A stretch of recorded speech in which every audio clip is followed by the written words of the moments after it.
וברוכים הבאים לפודקאסט בעיות גב עם אשל כהן. אנחנו היום מארחים את נועם שמחאי.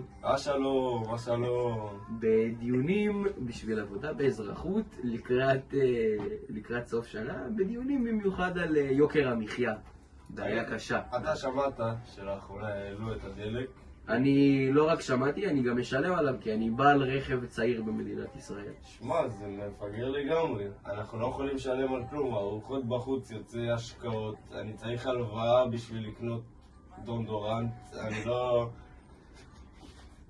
זה פשוט נורא נורא. זה כל כך נורא. זה פשוט לא הגיוני. אתה יודע מה, זה לאחרונה, לאחרונה מזה 4 שנים שהממשלה הזאת שעלתה לשלטון נמצאת כאן. אז אני חושב שהם לא עושים עבודה טובה במיוחד בזמן, כאילו, אתה יודע, עם המיסים, עם יוקר המחיה. אני חושב שסמוטריץ' לא עושה את העבודה שלו כשר האוצר כמו שצריך. וואלה, אני מסכים לגמרי. אני חושב שמישהו צריך לקחת את המשכות בממשלה. אני קורא לכל בני ישראל ללכת להפגין בירושלים. מה זה? חבר'ה, תקלה. יש לנו תקלה באולפן. אוקיי. תמשיך. סליחה, היה לנו תקלה באולפן. תקלה טכנית, המפיק שלנו צריכים לפטר אותו. הוא עוד יעיף אותנו מפה.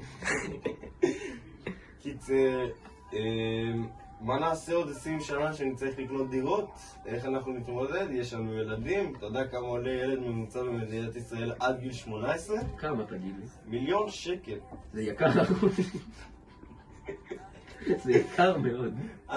עד שאנחנו נהיה כבר הורים, זה כבר יעלה ל2 מיליון שקל עד גיל 18. תקשיב, זה נורא והיום, ואני מציע שנשלח מכתב לשר האוצר ונגיד לו, שומע? יקר לי רצח ואני צריך שתעזור לנו.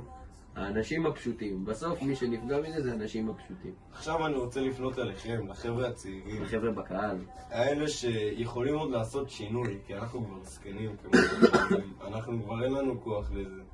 אני רוצה שאתם תבואו, תיקחו את המשכות, תצטרפו לכנסת, תעשו מה שצריך, תפגינו, תעשו, כדי שירדו המחירים בארץ. תודה רבה נועם. יאללה, בוא נלך להפגין בקפלן. ועד לכאן היינו הפודקאסט של אשל, פודקאסט בדיוק לבעיות שלנו. גב. תודה רבה לנועם שמחאי, הידוע בכינויו נועם שמחאי, ושיהיה לנו יום טוב.